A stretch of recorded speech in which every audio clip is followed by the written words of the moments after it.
الله أكبر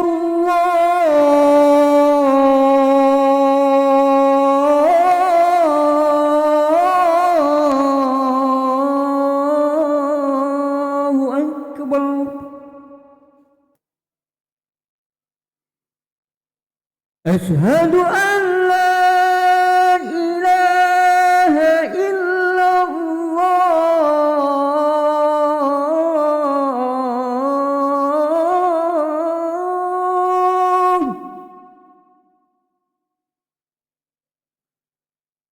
أشهد أن لا إله إلا الله.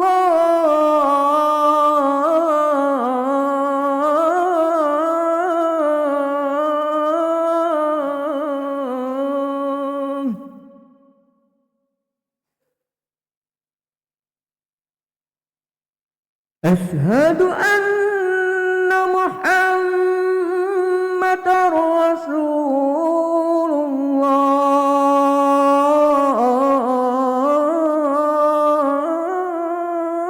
الله.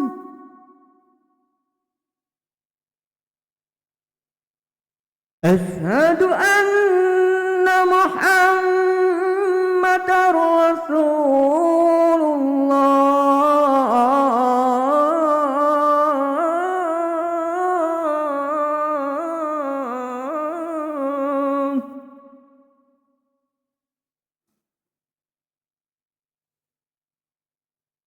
حي على الصلاة.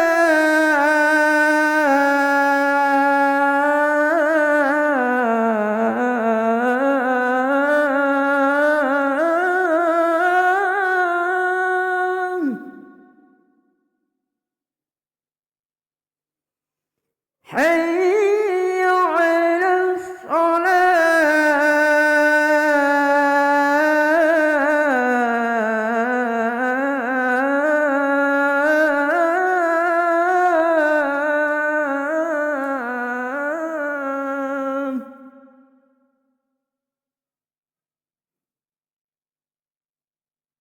حي على الفلاح.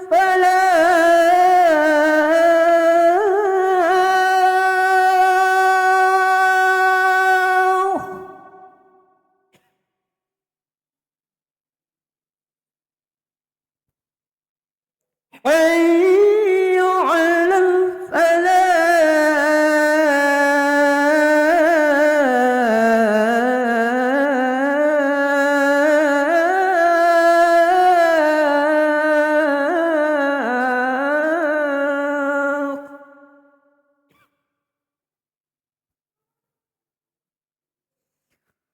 الله أكبر الله أكبر.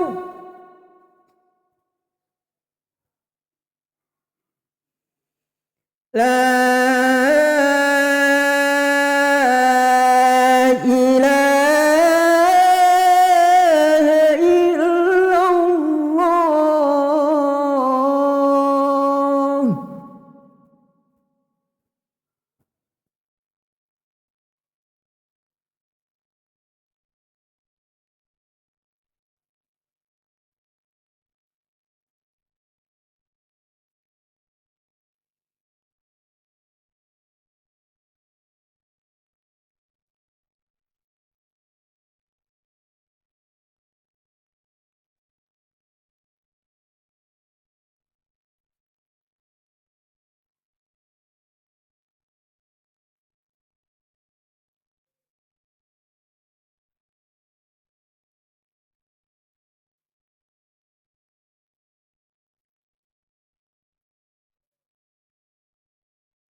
Assalamualaikum warahmatullahi wabarakatuh.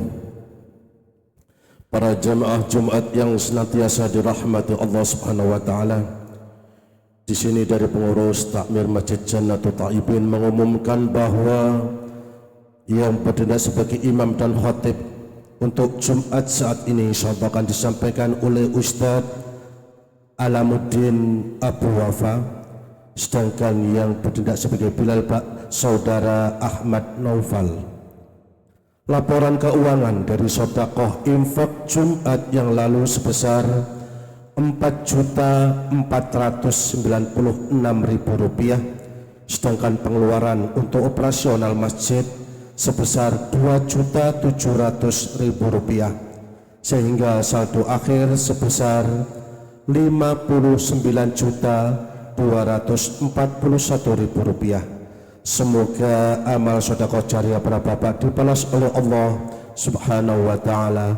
Amin amin ya rabbal alamin. Dan mohon kepada jemaah sekalian untuk bacaan suratul Fatihah kita khususkan kepada almarhum Bapak Adnan, almarhum Bapak Atrob, almarhum Bapak Sarbini, almarhumah Ibu Nursiha, almarhumah Ibu Nasrika, dan almarhumah Ibu Sumira, dan almarhumah Ibu Sumiati, dan almarhumah Ibu Sulyastawati, almarhumah Ibu Zainab, dan almarhumah Ibu Manah, serta almarhum Ananda Aziz Triantoko. Semoga almarhum dan almarhumah ini senantiasa diterima amal ibadahnya dan diampuni segala dosa-dosanya. Allahumma firlahum warhamhum wa'afihim wa'afu anhum. Al-Fatihah. A'udzu billahi minasyaitonir rajim. Bismillahirrahmanirrahim. Alhamdulillahirabbil alamin arrahmanir rahim maliki yaumiddin iyyaka na'budu wa iyyaka nasta'in ihdinas siratal mustaqim siratal ladzina an'amta 'alaihim. Dan kami segenap pengurus panitia pembangunan mengucapkan jazakumullah khairan katsira kepada keluarga almarhum dan almarhumah, memberikan bantuan dana yang sebentar lagi dalam pembangunan masjid tahap kedua akan dilaksanakan. Demikian informasi kami yang berikan, kurang lebihnya kami mohon maaf. Wassalamualaikum warahmatullahi wabarakatuh.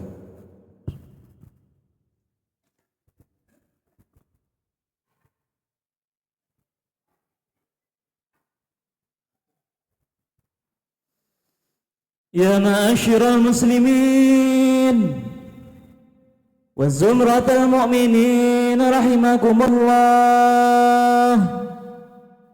روي عن أبي هريرة رضي الله عنه أن النبي صلى الله عليه وسلم قال: إذا قلت لصاحبك يوم الجمعة أنصت والإمام يخطب فقد لغوت. أنصتوا واسمعوا وأطيعوا رحمكم الله. أنصتوا واسمعوا وأطيعوا رحمكم الله. أنصتوا واسمعوا وأطيعوا أجركم الله لعلكم ترحمون.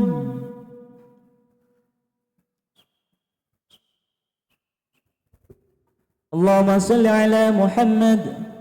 اللهم صل على سيدنا محمد. اللهم صل وسلم على سيدنا ومولانا محمد. السلام عليكم ورحمة الله وبركاته. الله أكبر الله أكبر. الله أكبر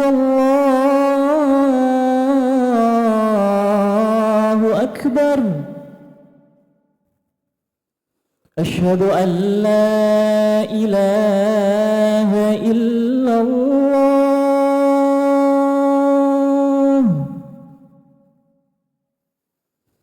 أشهد أن لا إله إلا الله.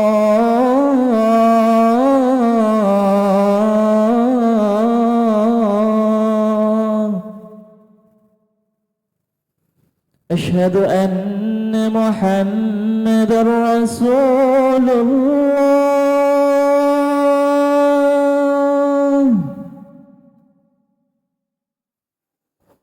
أشهد أن محمدا رسول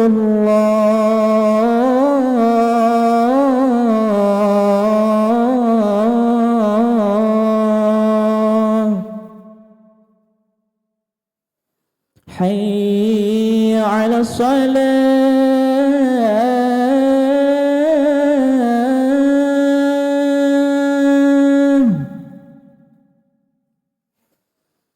حي على الصلاة.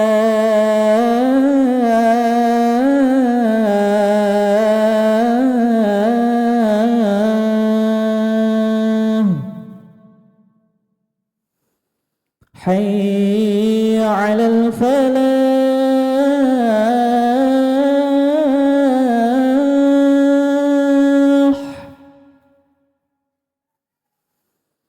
حي على الفلاح.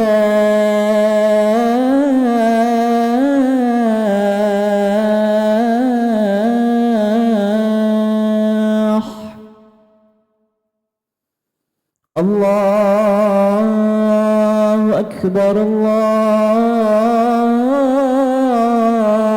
أكبر.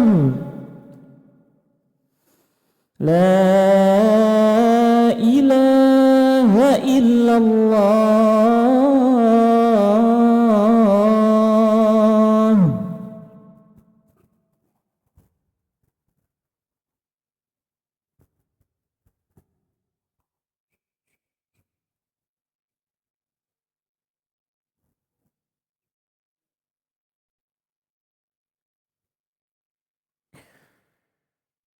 الحمد لله الحمد لله الواحد القهار الذي خلق الإنسان من صلصال كالفخار.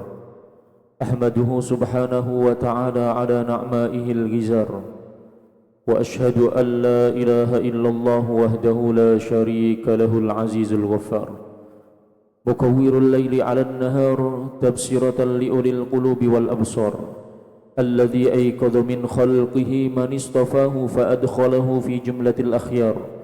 وأشهد أن سيدنا ونبينا محمدا عبده ورسوله النبي المختار.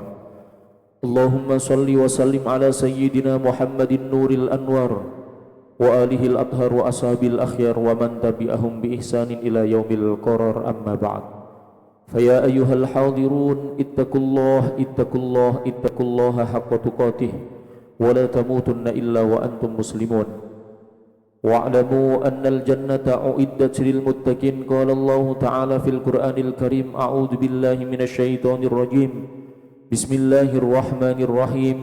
يا أيها الذين آمنوا اتقوا الله وكونوا مع الصادقين. صدق الله العظيم. Ma'asyiral muslimin rahimakumullah.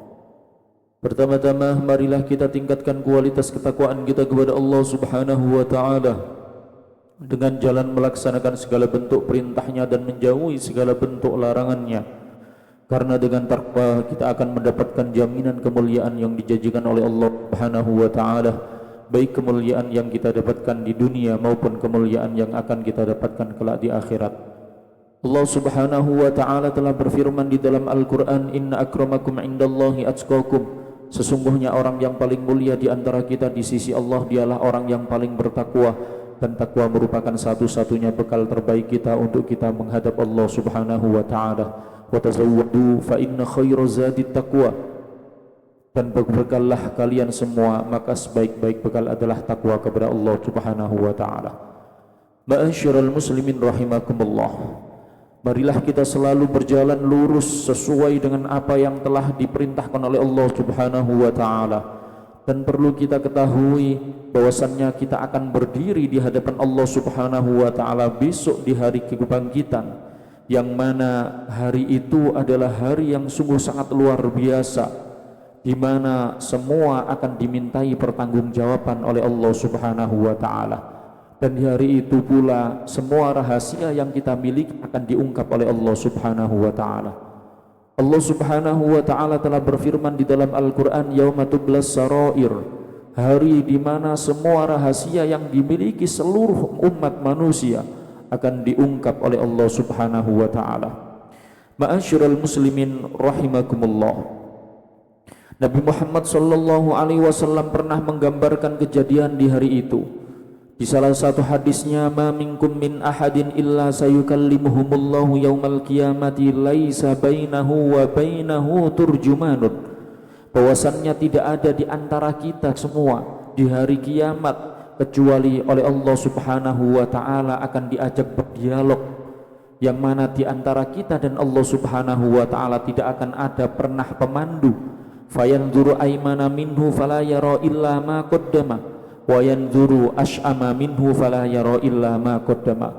Kita akan melihat sisi kanan kita, melihat sisi kiri kita, tidak ada yang kita lihat kecuali catatan amal yang telah kita lakukan sepanjang hidup di dunia. Wa yanzuru baina yadayhi fala yara illa an-nar tilqa wajhi. Lalu kita melihat depan kita telah menganga dengan jelas mulat-mulat daripada api neraka yang itu berada tepat di depan wajah kita. Fattakun nar, maka kata Nabi Muhammad sallallahu alaihi wasallam, takutlah kalian semua api neraka walau bisyikki tamratin, meskipun dengan secuil kurma, walau bi kalimatin thayyibatin, meskipun dengan ucapan yang enak didengar. Dari hadis ini bisa kita simpulkan, kita semua baik laki-laki, perempuan, kaya, miskin, pemimpin, rakyat ataupun pemimpin akan mengalami kepanikan ataupun kegentingan yang sangat sungguh luar biasa. Kita tidak bisa melihat kanan kiri kita kecuali apa yang telah kita perbuat di kala hidup di dunia. Dan di hari itu merupakan hari di mana harta, anak, saudara, ayah, ibu tidak bisa memberikan manfaat sama sekali, dan hanya Allah Subhanahu wa ta'ala semata yang kita mintai pertolongan. Allah Subhanahu wa ta'ala telah berfirman, yauma la yanfa'u malu wala banun illa man atallaha biqalbin salim. Hari di mana harta, anak-anak tidak bisa memberikan manfaat sama sekali kecuali mereka orang yang menghadap Allah Subhanahu wa ta'ala dengan bermodalkan hati yang selamat.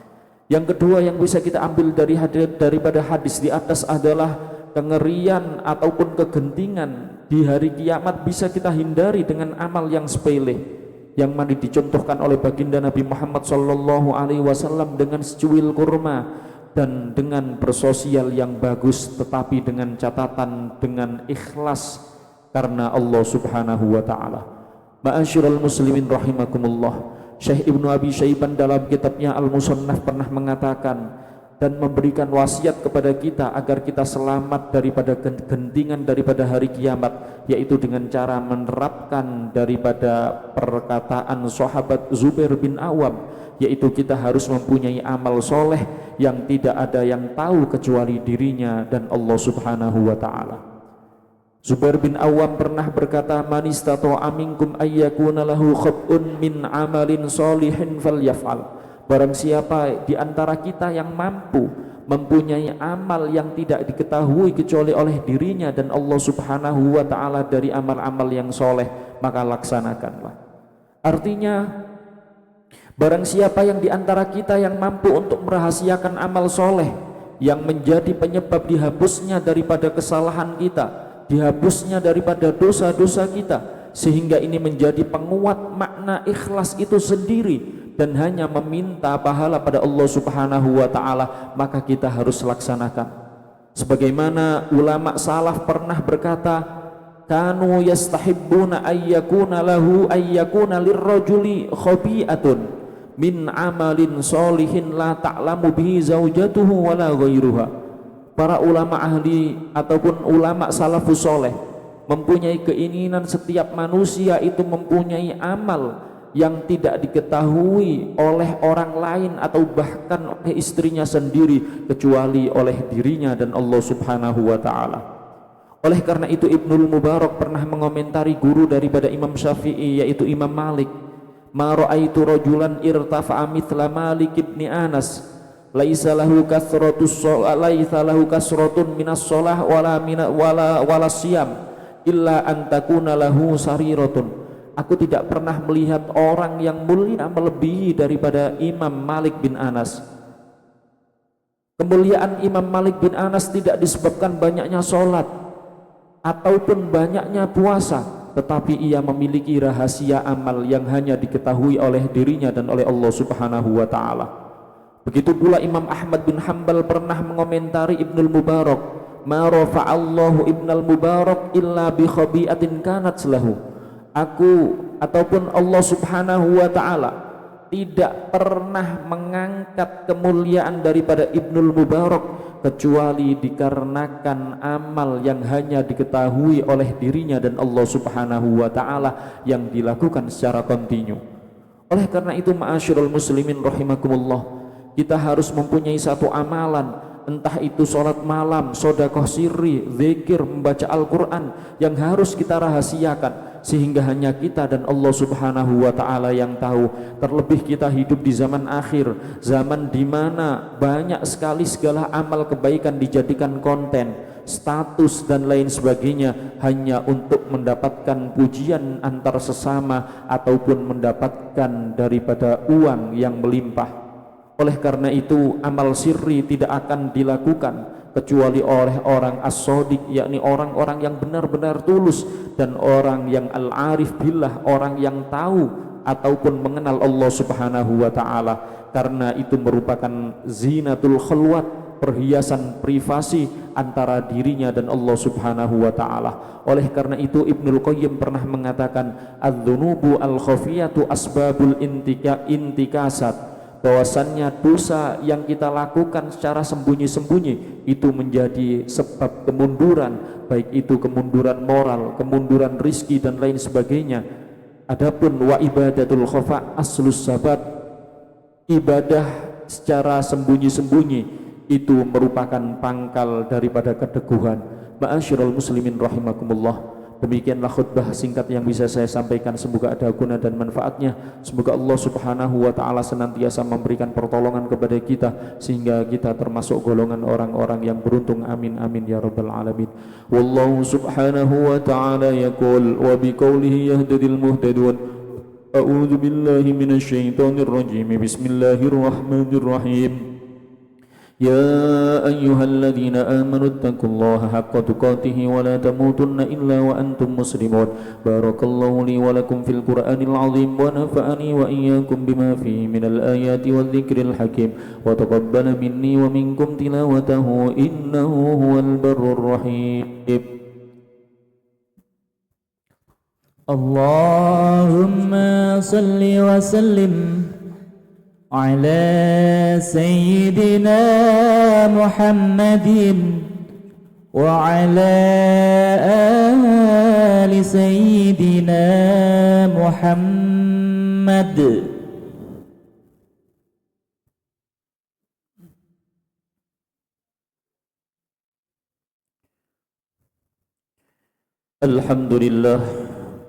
الحمد لله الذي أمرنا بالاتحاد والاعتصام بحبل الله المتين.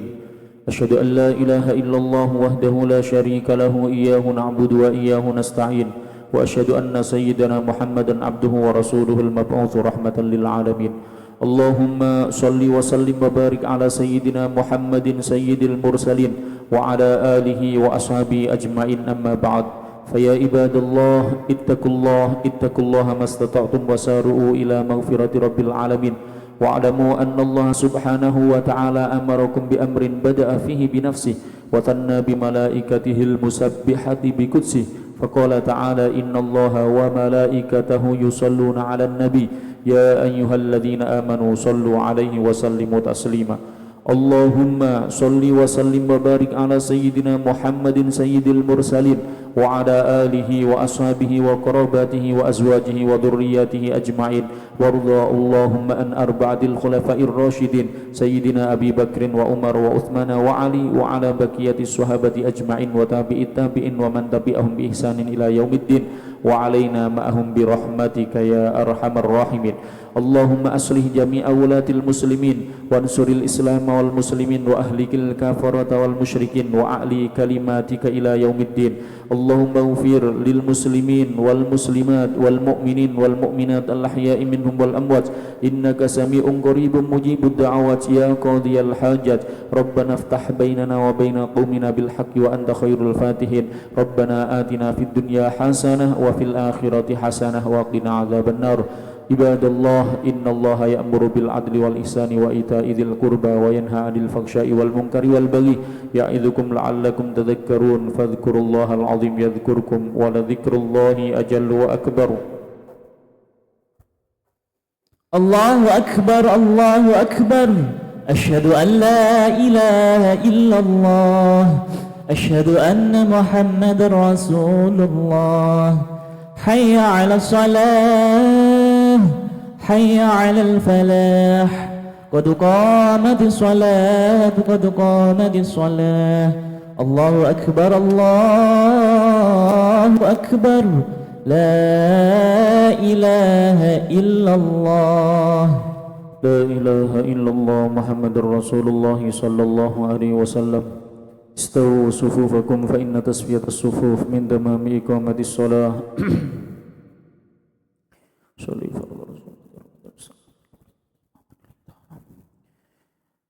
Allahu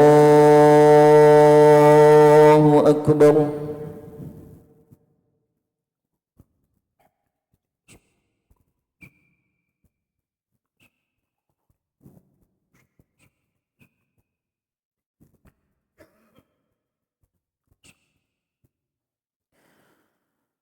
Bismillahirrahmanirrahim.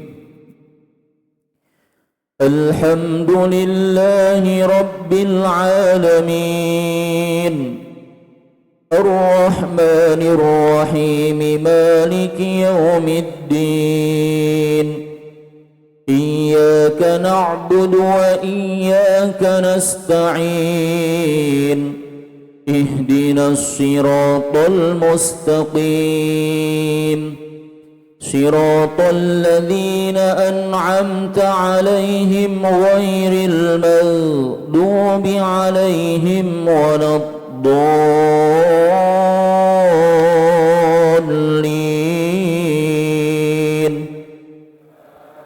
آمين.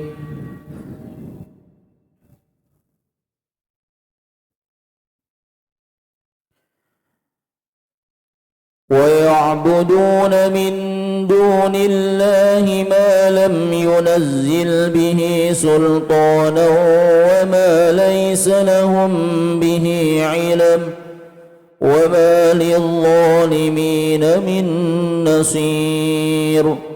وإذا تتلى عليهم آياتنا بينات تعرف في وجوه الذين كفروا المنكر يكادون يسطون بالذين يتلون عليهم آياتنا. قل أفأنبئكم بشر من ذلكم النار وعدها الله الذين كفروا وبئس المصير. يا أيها الناس ضرب مثل فاستمعوا له. إن الذين تدعون من دون الله لن يخلقوا ذبابا ولو اجتمعوا له وإن يسلبهم الذباب شيئا لا يستنقذوه منه. ضعف الطالب والمطلوب. ما قدر الله حق قدره إن الله لقوي عزيز. الله أكبر.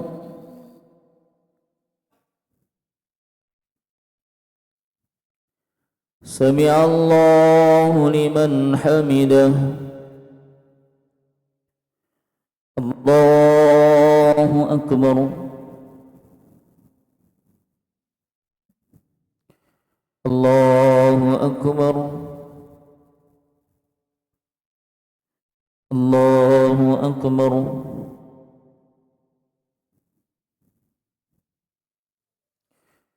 الله أكبر. بسم الله الرحمن الرحيم. الحمد لله رب العالمين. الرحمن الرحيم مالك يوم الدين. إياك نعبد وإياك نستعين. اهدنا الصراط المستقيم صراط الذين أنعمت عليهم غير المغضوب عليهم ولا الضالين.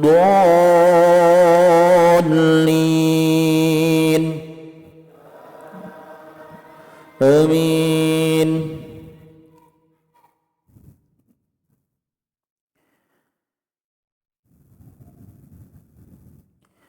الله يصطفي من الملائكة رسلا ومن الناس. إن الله سميع بصير. يعلم ما بين أيديهم وما خلفهم وإلى الله ترجع الأمور. يا أيها الذين آمنوا اركعوا واسجدوا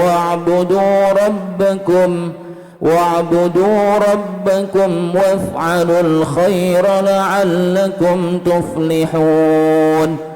وجاهدوا في الله حق جهاده هو اجتباكم وما جعل عليكم في الدين من حرج. ملة أبيكم إبراهيم هو سماكم المسلمين من قبل وفي هذا ليكون الرسول شهيدا عليكم وتكونوا شهداء على الناس. فأقيموا الصلاة وآتوا الزكاة واعتصموا بالله هو مولاكم فنعم المولى ونعم النصير. الله أكبر.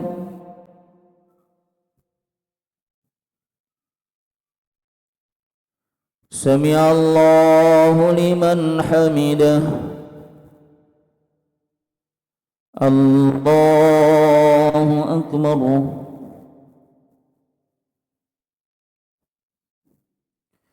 الله أكبر. الله أكبر.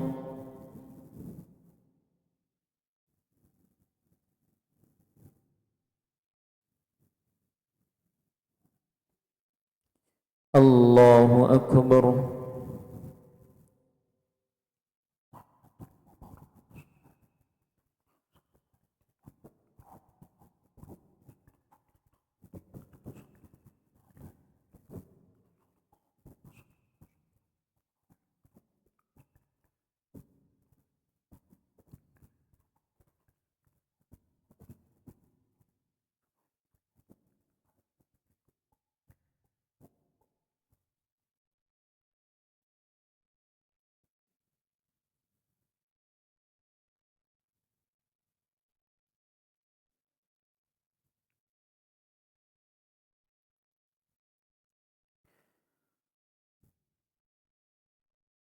Assalamualaikum warahmatullahi Assalamualaikum warahmatullahi.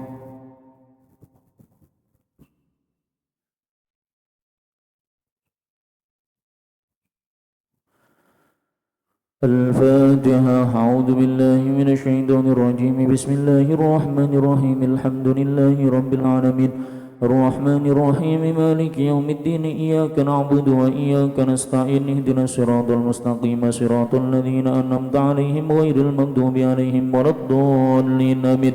بسم الله الرحمن الرحيم. الحمد لله رب العالمين الرحمن الرحيم مالك يوم الدين. إياك نعبد وإياك نستعين. اهدنا الصراط المستقيم صراط الذين أنعمت عليهم غير المغضوب عليهم ولا الضالين آمين. بسم الله الرحمن الرحيم. الحمد لله رب العالمين الرحمن الرحيم مالك يوم الدين. إياك نعبد وإياك نستعين. اهدنا الصراط المستقيم صراط الذين أنعمت عليهم غير المغضوب عليهم ولا الضالين آمين. بسم الله الرحمن الرحيم. الحمد لله رب العالمين الرحمن الرحيم مالك يوم الدين. إياك نعبد وإياك نستعين. اهدنا الصراط المستقيم صراط الذين أنعمت عليهم غير المغضوب عليهم ولا الضالين آمين. بسم الله الرحمن الرحيم. الحمد لله رب العالمين الرحمن الرحيم مالك يوم الدين. إياك نعبد وإياك نستعين. اهدنا الصراط المستقيم صراط الذين أنعمت عليهم غير المغضوب عليهم ولا الضالين آمين. بسم الله الرحمن الرحيم. الحمد لله رب العالمين الرحمن الرحيم مالك يوم الدين. إياك نعبد وإياك نستعين. اهدنا الصراط المستقيم صراط الذين أنعمت عليهم غير المغضوب عليهم ولا الضالين آمين. بسم الله الرحمن الرحيم. الحمد لله رب العالمين الرحمن الرحيم مالك يوم الدين. إياك نعبد وإياك نستعين. اهدنا الصراط المستقيم صراط الذين أنعمت عليهم غير المغضوب عليهم ولا الضالين آمين. بسم الله الرحمن الرحيم. قل هو الله أحد الله الصمد لم يلد ولم يولد ولم يكن له كفوا أحد. بسم الله الرحمن الرحيم. قل هو الله أحد الله الصمد لم يلد ولم يولد ولم يكن له كفوا أحد. بسم الله الرحمن الرحيم. قل هو الله أحد الله الصمد لم يلد ولم يولد ولم يكن له كفوا أحد. بسم الله الرحمن الرحيم. قل هو الله أحد الله الصمد لم يلد ولم يولد ولم يكن له كفوا أحد. بسم الله الرحمن الرحيم. قل هو الله أحد الله الصمد لم يلد ولم يولد ولم يكن له كفوا أحد. بسم الله الرحمن الرحيم. قل هو الله أحد الله الصمد لم يلد ولم يولد ولم يكن له كفوا أحد. بسم الله الرحمن الرحيم. قل هو الله أحد الله الصمد لم يلد ولم يولد ولم يكن له كفوا أحد. بسم الله الرحمن الرحيم. قل أعوذ برب الفلق من شر ما خلق ومن شر غاسق إذا وقب ومن شر النفاثات في العقد ومن شر حاسد إذا حسد. بسم الله الرحمن الرحيم. قل أعوذ برب الفلق من شر ما خلق ومن شر غاسق إذا وقب ومن شر النفاثات في العقد ومن شر حاسد إذا حسد. بسم الله الرحمن الرحيم. قل أعوذ برب الفلق من شر ما خلق ومن شر غاسق إذا وقب ومن شر النفاثات في العقد ومن شر حاسد إذا حسد. بسم الله الرحمن الرحيم. قل أعوذ برب الفلق من شر ما خلق ومن شر غاسق إذا وقب ومن شر النفاثات في العقد ومن شر حاسد إذا حسد. بسم الله الرحمن الرحيم. قل أعوذ برب الفلق من شر ما خلق ومن شر غاسق إذا وقب ومن شر النفاثات في العقد ومن شر حاسد إذا حسد. بسم الله الرحمن الرحيم. قل أعوذ برب الفلق من شر ما خلق ومن شر غاسق إذا وقب ومن شر النفاثات في العقد ومن شر حاسد إذا حسد. بسم الله الرحمن الرحيم. قل أعوذ برب الفلق من شر ما خلق ومن شر غاسق إذا وقب ومن شر النفاثات في العقد ومن شر حاسد إذا حسد.